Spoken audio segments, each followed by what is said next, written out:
Hello friends, तो आज हम लोग मैथ की ट्रिक्स डील करने वाले हैं। ये डे 1 है। इस पे जो भी टीयर 1 में इंपॉर्टेंट क्वेश्चन जो पूछे जा सकते हैं उनसे रिलेटेड ट्रिक्स को डील करने के लिए आज हम लोग चलिए पढ़ते हैं।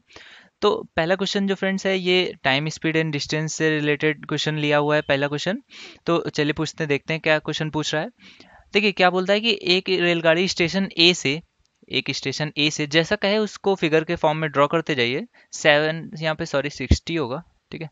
60 है नीचे, देखिए यहाँ पे इंग्लिश में पढ़ लेते हैं।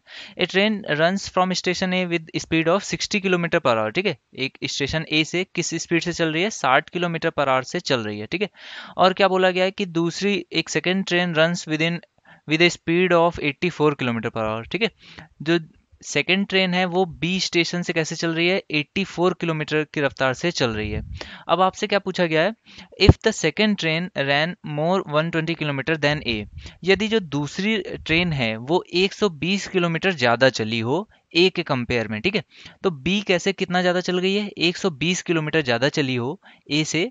तो पूछ रहा है कि तो दोनों स्टेशनों के बीच की दूरी बताइए। तो दोनों स्टेशन ए से बी के स्टेशन के बीच की दूरी पूछी जाती है, ठीक है।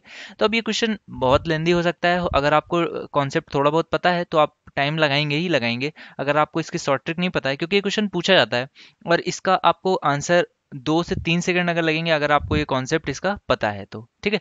तो देखिए कैसे इस क्वेश्चन को करते हैं। पहले तो आप इसका थोड़ा सा कॉन्सेप्ट समझ लीजिए। क्योंकि बी ट्रेन की स्पीड ज्यादा है, इसलिए बी ट्रेन ही एक्स्ट्रा चली होगी। और कितना एक्स्ट्रा चली होगी? देखिए 60 किलोमीटर इसकी रफ्तार है, तो इसकी रफ्तार कितनी है? 60 प्लस 24। इसकी रफ्तार जो है वो 24 किलोमीटर एक्स्ट्रा है। तो ये जो एक्स्ट्रा रफ्तार है इसी की वजह से तो ये एक्स्ट्रा चली होगी, ठीक है। तो कितना एक्स्ट्रा चली है? 120 किलोमीटर। और इसकी रफ्तार जो एक्स्ट्रा है वो कितनी है? 24 किलोमीटर पर आवर एक्स्ट्रा है। तो मैं अगर इसको 24 से डिवाइड कर दूं तो देखिए मुझे क्या पता चला कि 5 घंटे ये अगर टोटल चली होगी, तो ये 5 घंटे में एक्स्ट्रा 24 की वजह से ये टोटल 120 किलोमीटर एक्स्ट्रा चल गई होगी, ठीक है। तो इससे मुझे क्या पता चलता है कि मिलने से पहले ये लोग कितना कितना घंटे चले हैं? 5 घंटे ये भी चला होगा, तो 5 घंटे ये भी चला होगा और 5 घंटे ये भी चला होगा। तो उसी में ये 24 जो है एक्स्ट्रा चलने की वजह से 120 किलोमीटर एक्स्ट्रा चल गई होगी।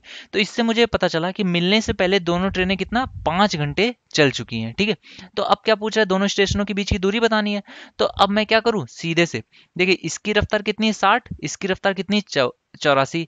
तो या तो मैं क्या करूं कि इधर 60 से मल्टीप्लाई करूं 5 का, और यहां पर ये निकालूं कि ये कितना चल गई? 300 किलोमीटर। और इसको भी 5 से मल्टीप्लाई करूं तो कितना आ जाएगा?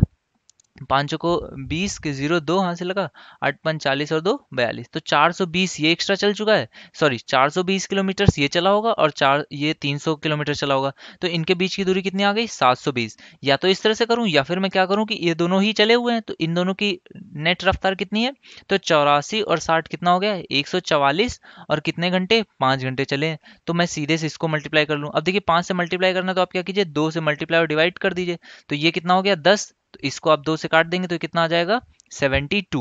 तो ये कितना आ गया? 720 किलोमीटर जो है ये एक्स्ट्रा टोटल चला होगा। सॉरी, ये दोनों स्टेशनों के बीच की जो दूरी होगी वो कितनी होगी? 720 होगी। या फिर ये पूछा जाता है कि दोनों ट्रेनें कुल कितना चली हैं, तो उसका भी आंसर कितना होता है हमारा? 720 किलोमीटर्स। ठीक है फ्रेंड्स।